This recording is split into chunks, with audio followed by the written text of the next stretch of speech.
બપોરા થઈ ગયા હે ને બપોરામાં ગાયત્રી મેડમે બટેકાનું શાક મસ્ત બનાવી દીધું હે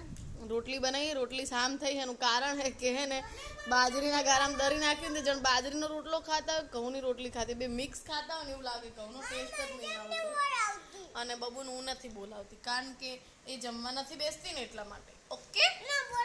હા તો ખાઈ લે હાલ ખાવાનું કરો બેટા આડો જો 12 વાગ્યા તો જો આપણા જ મસ્ત બટેકાનું શાક ને છાશ પીવી હોય તો ચાલો તું આમાં બેટા જીરું મીઠું નાખી દે એટલે ચાલ મારા છાશમાં હા બાપા તું નાખજે પણ ખાલી તોડતી નહીં ખમા કરજે ખમા ઓકે નાખો હા બહુ જ ડાયા થઈ